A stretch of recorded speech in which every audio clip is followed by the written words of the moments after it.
Stuka Joe here. With the passage of the hurricane, we're left without power. So you're saying, hey, what is this light that you have in front of you?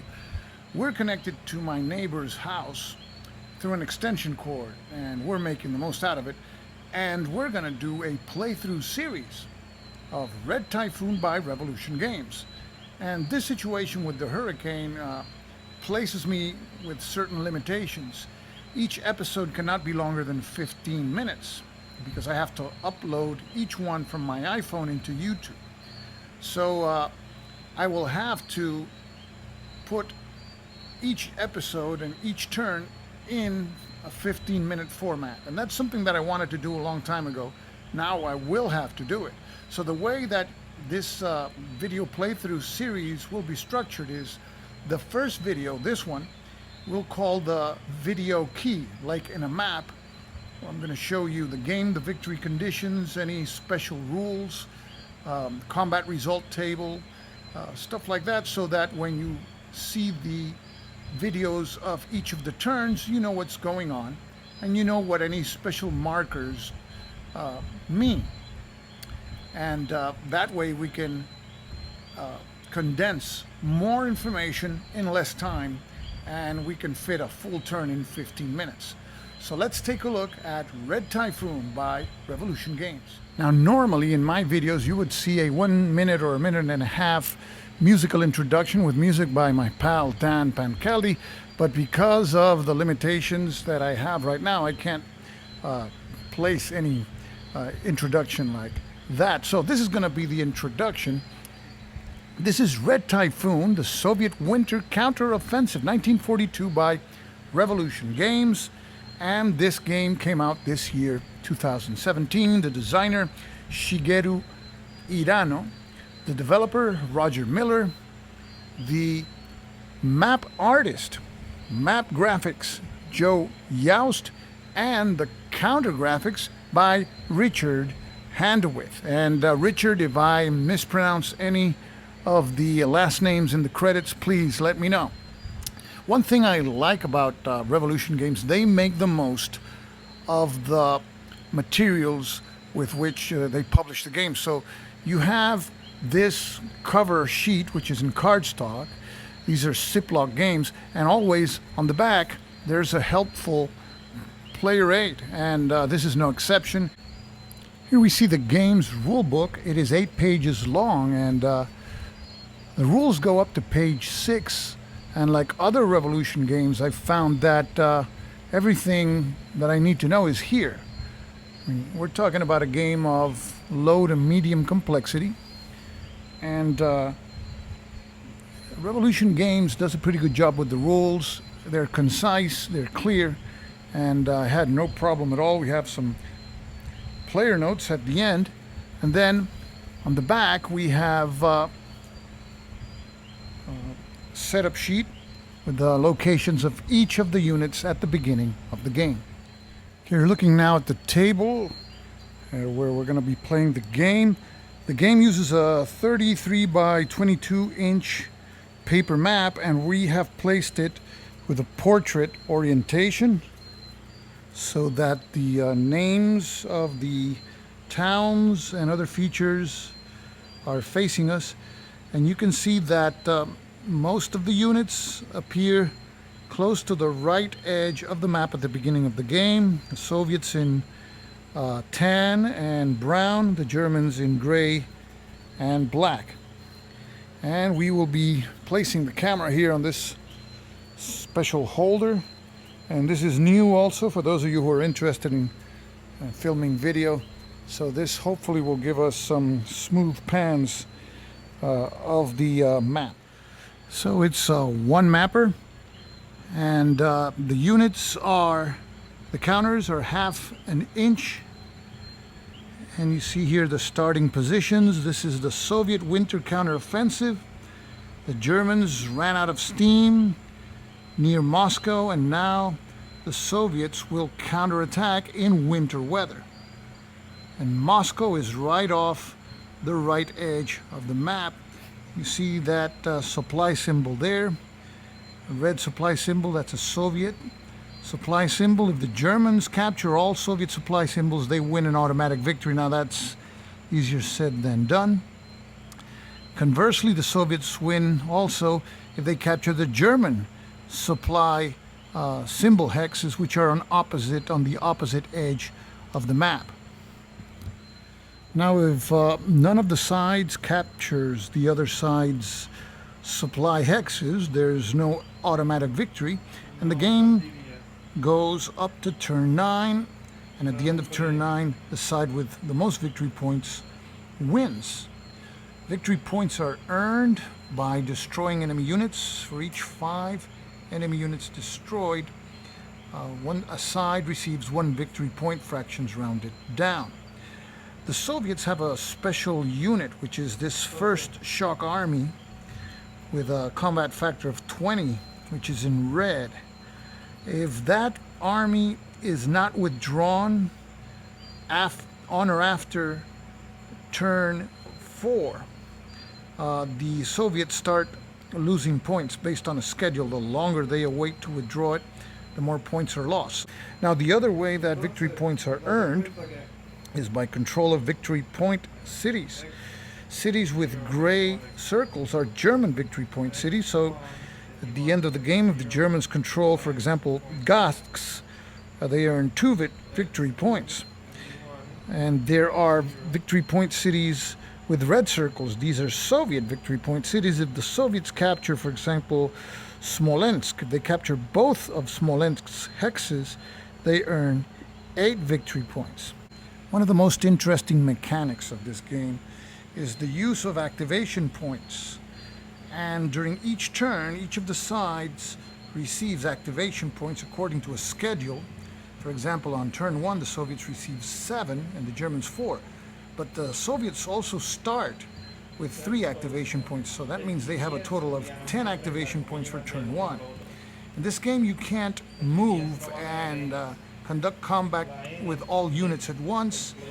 Units belong to a particular formation, and activation points allow you to activate a formation either for movement or combat. And you see, according to the schedule, that the Soviets have an edge in activation points, and it's 7-4 up to turn 3, where the Germans now receive 5, and then it continues until turn 6, where both sides receive 6, and it goes on like that until turn 9, where the game ends.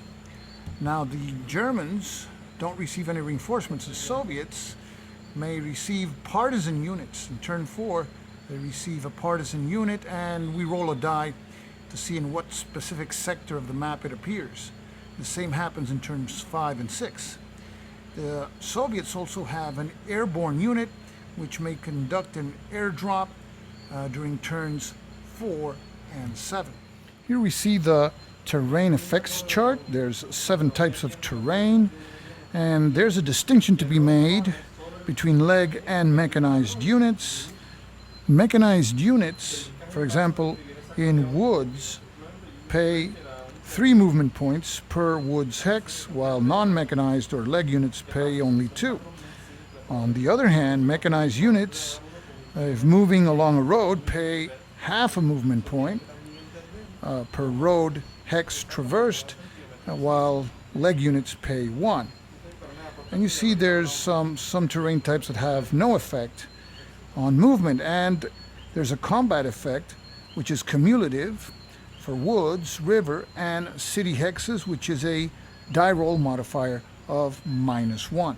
We see roads represented by these red lines, and there's railroads that you see there in black. Now, railroads have no effect on movement. Their effect is to determine if a unit is isolated, and that is important.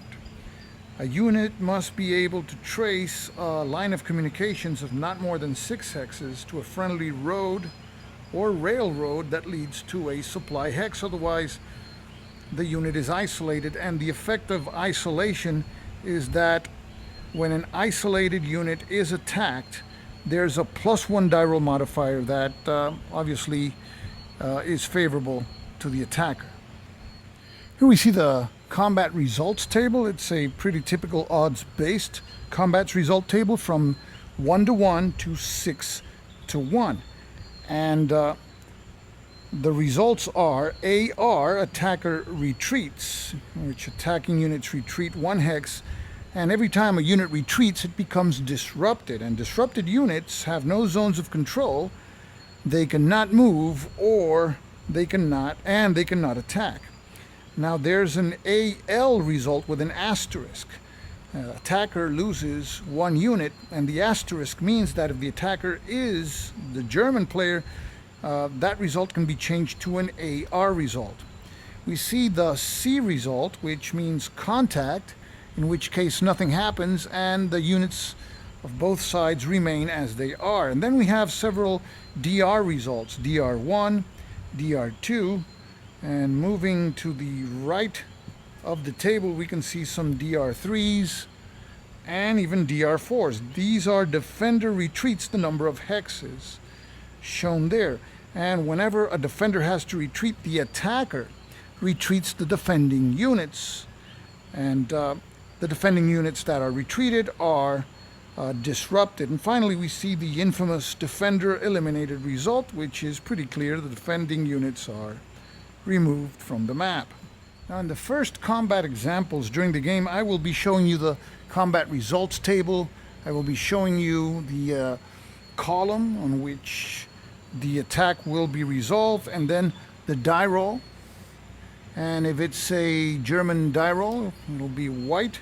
If it's a Soviet die roll, it'll be red. And then you'll be able to cross-reference the information and determine the combat result.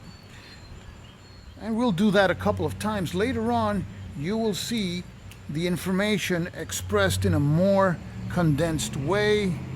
I'll use these little posts there to place these signs with the odds marker. And you'll see, for example, a combat odds marker of 4-to-1. And then I probably won't show you the die rolling to save time. And then next you will see the combat result either on top, or I'll remove the previous marker, I don't know yet, like in this particular case, defender eliminate. Now, as stated before, the key in this game is the wise use of activation points. And the Russians received 7 activation points expressed in the form of these markers. Each marker is a point. So you will see in the first phase of the game the addition of these markers to the activation markers which are in the Soviet activation point marker pool. And from then on, the Soviets may use these markers to activate formations either for movement or combat. For instance, you may see that the Soviets activate the WR front for movement, and we place an activation point marker there. And later on, during the combat phase, which occurs after the movement phase, you may see the use of more activation points to activate units for combat. And you may see another activation point used to activate that same formation for combat. Each formation may only receive 2 activation markers, 1 for movement and 1 for combat during a turn.